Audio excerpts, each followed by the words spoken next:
I was always the family disappointment. Growing up in Boston, my passion for ancient languages and dusty manuscripts made me the black sheep compared to my brother Travis. While he collected trophies and business deals, I collected books and academic accolades that my family dismissed. For years, my mother introduced us at gatherings, saying, "One son makes us proud, the other plays with books like a child." The pain cut deep until an unexpected champion emerged. Travis brought home his fiancée Jessica, who simply Googled my name. I will never forget what happened next. If you are watching this from somewhere around the world, drop your location in the comments below and hit that subscribe button to join our community of family drama survivors. I grew up in a leafy suburb outside Boston with parents who, despite being college-educated themselves, paradoxically valued practical success over intellectual pursuits. My father worked as a civil engineer and my mother as a real estate agent. They provided a comfortable middle-class life and initially encouraged my early love for reading and learning. From the moment I could read books, became my sanctuary. At 5 years old, while other kids were watching cartoons, I was devouring children's encyclopedias and asking questions that often left my parents exchanging puzzled glances. Caleb just absorbs information like a sponge, they would tell visitors, a hint of pride in their voices that would later vanish. My brother Travis was 4 years older, and from the beginning we were different as night and day. He was athletic, outgoing, and charismatic. By middle school, Travis had already collected an impressive array of sports trophies that my parents proudly displayed in our living room. My academic certificates and spelling bee awards were tucked away in a folder in the study drawer. The shift in my parents' attention happened so gradually I barely noticed at first. When Travis scored the winning touchdown at his high school football game, my parents took the entire family out for a celebration dinner. That same week, I won the district-wide science competition, and my mother simply patted my shoulder and said, "That is nice, honey," before asking Travis about his upcoming game. The first incident that truly opened my eyes occurred when I was 12. I had spent months working on a research project about ancient Mesopotamian civilizations that won first place in the state history fair. That evening at dinner, I excitedly began explaining the project to my family. "That is enough about Babylon," or whatever Caleb, my mother, interrupted after barely 2 minutes. "Travis, tell us about your football game tomorrow. The scouts will be there." "Right." Travis launched into details about the game while I sat in silence, my achievement instantly forgotten. The pattern continued and intensified as we grew older. When Travis graduated high school with average grades but a full sports scholarship, my parents threw an extravagant backyard party. During a toast, my mother raised her glass and announced, "We are so proud of our son who has shown what real success looks like." I stood in the corner, 16 years old and already taking advanced college courses, feeling invisible. A distant aunt approached me and whispered, "What about Caleb?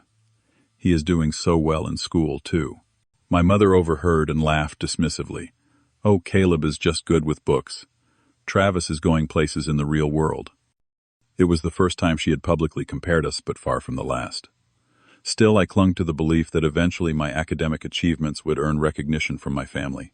That belief sustained me through high school as I graduated as valedictorian and earned a perfect score on my SATs. The evening I received my SAT results, I rushed home, bursting with excitement.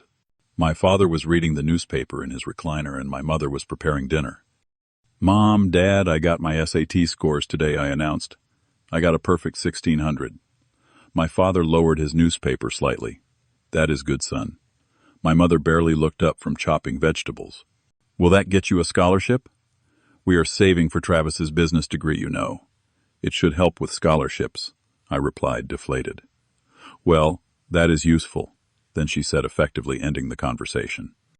That same evening, Travis called to say he had been offered a summer internship at a local real estate development company. My parents spent 30 minutes on speakerphone with him, expressing their excitement and pride. That night marked my first major disappointment, the realization that no academic achievement would ever measure up to Travis's practical accomplishments in my family's eyes. It was a painful pill to swallow, but rather than deterring me, it fueled my determination to excel in my chosen path, even without their approval. College should have been my escape, but family gatherings continued to be exercises in humiliation. I attended a prestigious university on a full academic scholarship majoring in literature with a focus on linguistics and ancient languages.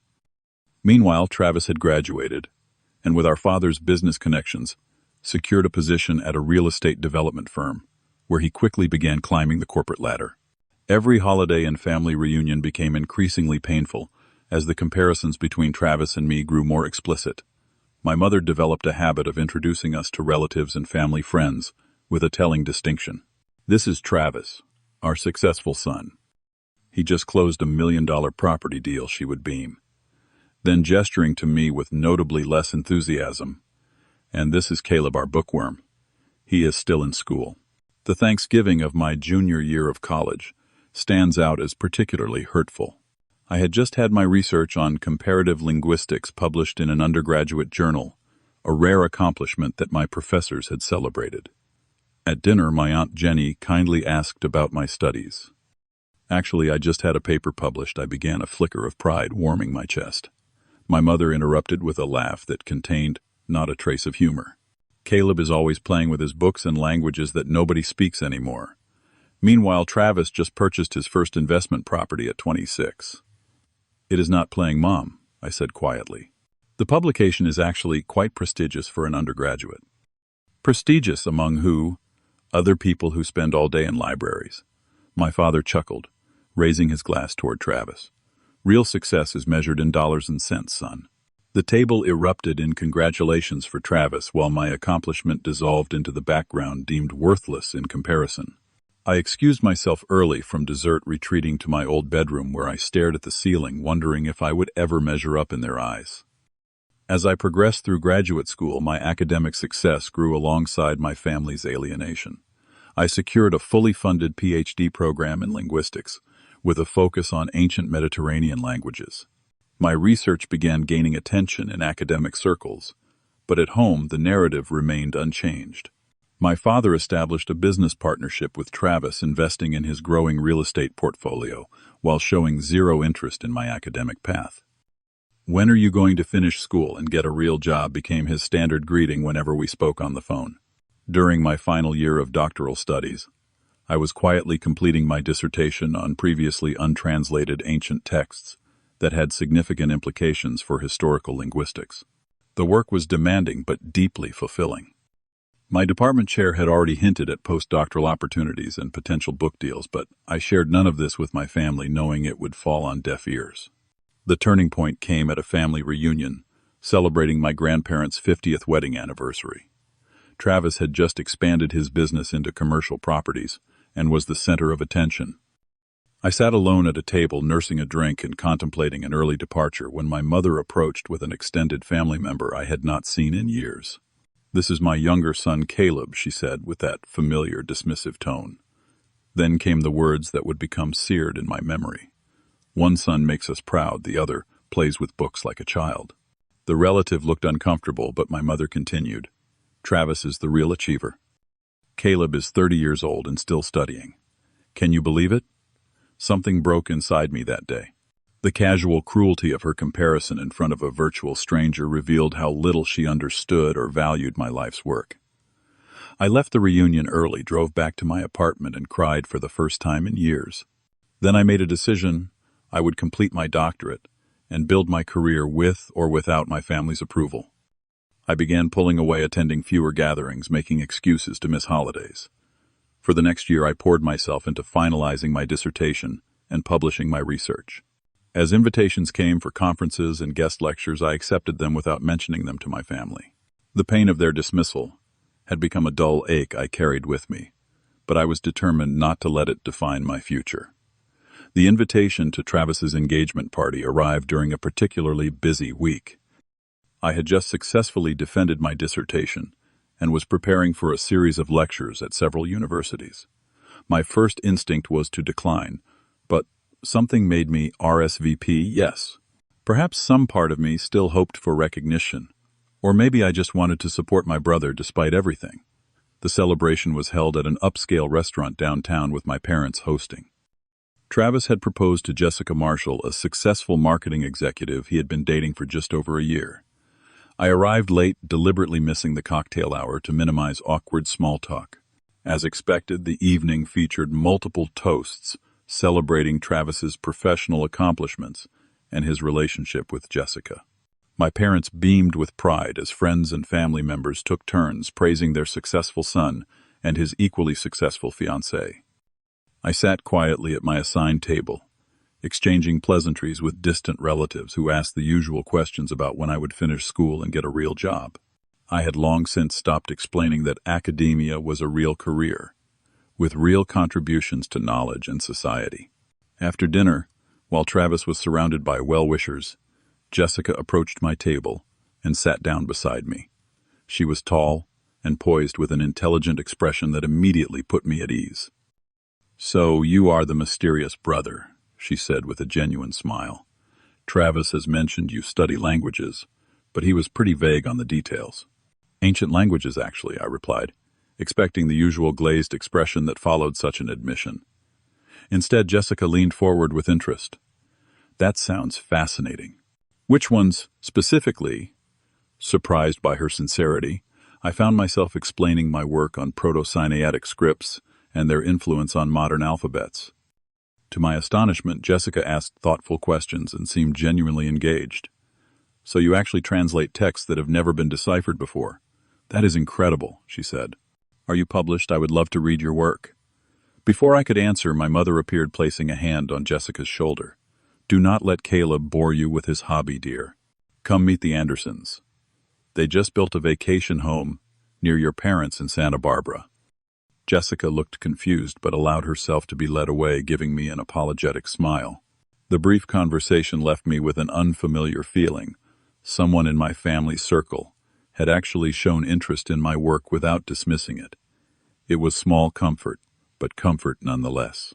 2 weeks later, Travis called me. "Jessica and I are hosting a family dinner this Saturday. She specifically asked that you come. Can you make it?" I hesitated, then agreed. Perhaps Jessica's presence would make these gatherings more bearable. The dinner was held at Travis and Jessica's new penthouse apartment. My parents arrived before me, already comfortably settled in the living room, when I was shown in by the doorman. The conversation paused awkwardly upon my arrival, suggesting they might have been discussing me. "Caleb, good to see you," my father said with a nod that conveyed neither warmth nor enthusiasm. My mother merely smiled tightly before turning back to admire the view from the floor-to-ceiling windows. "Travis and Jessica have done so well for themselves," she commented, the implication clear in her tone. Jessica emerged from the kitchen, greeting me with unexpected warmth. "Caleb, I am so glad you could make it." There was something in her expression I could not quite read, a mixture of excitement and what almost looked like amusement. Throughout the appetizer course, the conversation revolved around Travis's latest business ventures and my parents' social engagements.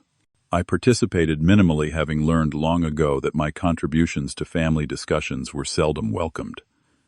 As Travis served the main course, Jessica excused herself briefly. She returned, carrying a folder which she placed beside her plate with a small, secretive smile in my direction.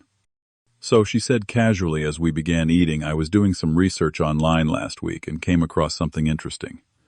My father nodded absently, focused on cutting his steak. "Research for your marketing campaign." "Actually, I was Googling Caleb." The statement hung in the air.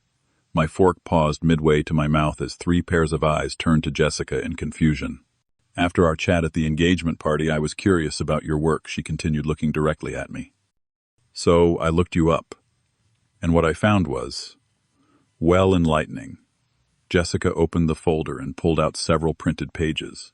"Did you all know that Caleb is considered one of the leading young scholars in ancient linguistics?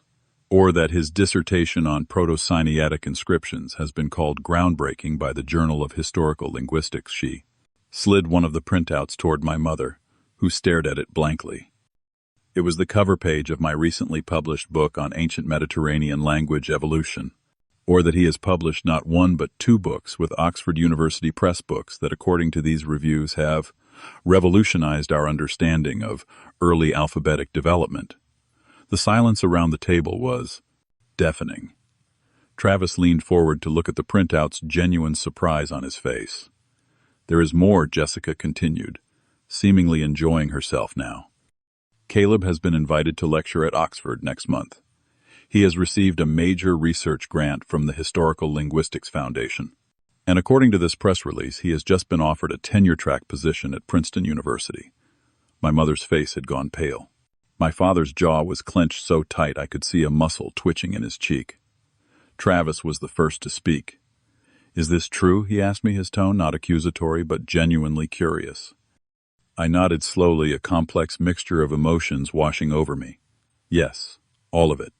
"Why did you never tell us?" My mother finally managed her voice thin. The question struck me as so absurd that I almost laughed. "I tried.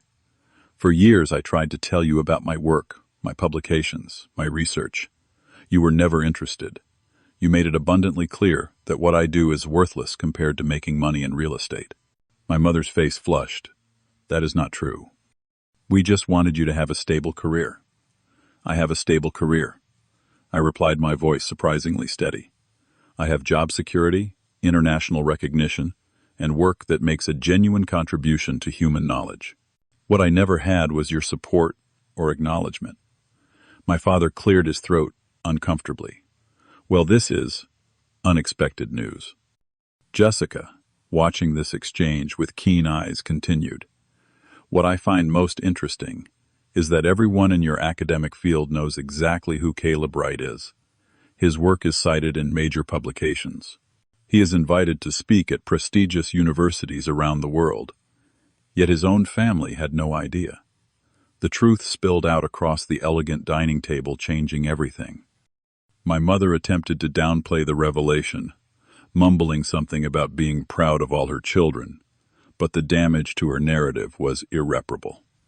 My father sat in uncomfortable silence, avoiding eye contact, and Travis, to my surprise, looked at me with what appeared to be genuine admiration. An uncomfortable silence descended upon the table, broken only by the soft clink of cutlery against china as we attempted to resume eating. The truth had been served alongside dinner, and no one quite knew how to digest it. The days following that revelatory dinner brought changes I never expected. Jessica called the next morning, apologizing if her approach had caused discomfort, but not for the revelation itself. "Someone needed to champion your work," she said simply. "I was shocked that your own family had no idea who you really are in your field." I thanked her, still processing the events of the previous evening. No one has ever stood up for me like that before. 2 days later, Travis asked to meet for coffee. He arrived at the cafe looking uncharacteristically uncertain, a far cry from his usual confident demeanor. "I owe you an apology," he said after ordering. "A big one." I waited, not making it easier for him, but needing to hear the words. "I had no idea about your work, your accomplishments," he continued. "All these years I just accepted Mom and Dad's version of you as the underachieving brother.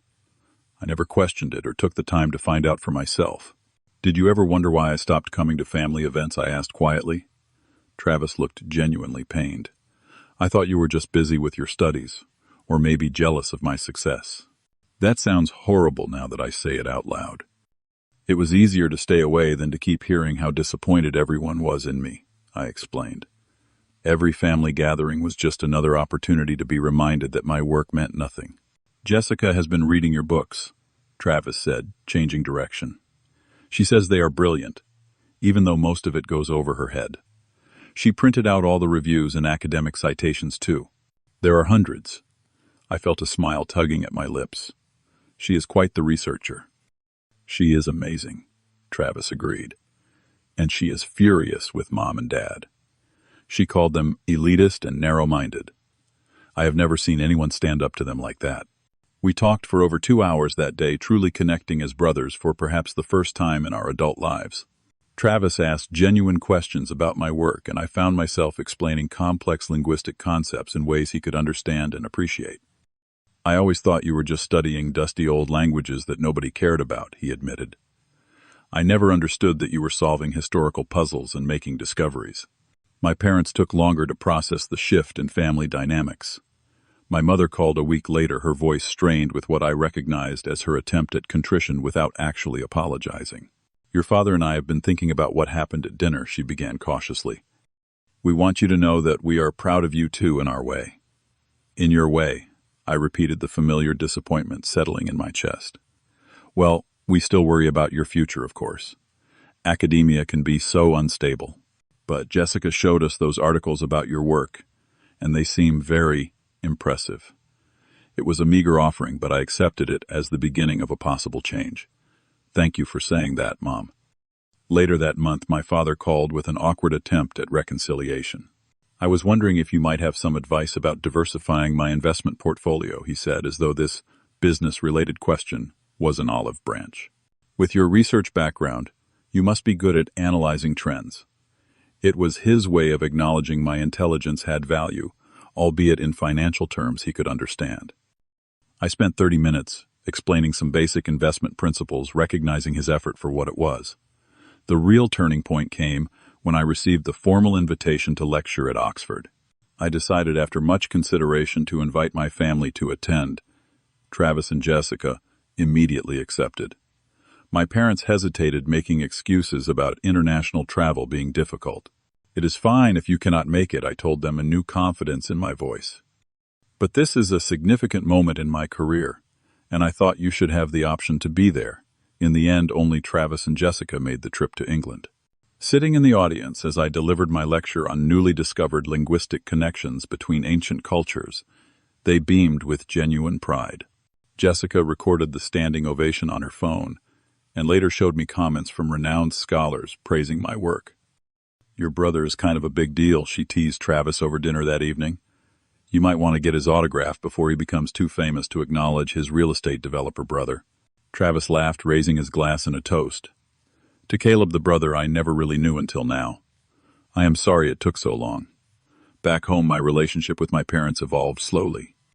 My mother sent a letter that arrived while I was still in Oxford, her handwriting carefully controlled as always, but her words unusually vulnerable. I realize now that I never understood your passion, she wrote. Perhaps, because it was so different from anything I valued, I could not see its worth. Watching the video Jessica sent of your lecture, seeing all those important people listening to my son with such respect, I felt something I cannot quite name. Pride, yes, but also shame that it took strangers to show me who my son really is. The letter ended with a request to hear more about my work when I returned, a small step but meaningful nonetheless. My healing journey extended beyond family reconciliation. I found support in my academic colleagues who had always valued my contributions. I began therapy to address the years of feeling inadequate and invisible in my family. Most importantly, I learned to validate myself without requiring external approval. The relationship with Travis and Jessica flourished unexpectedly.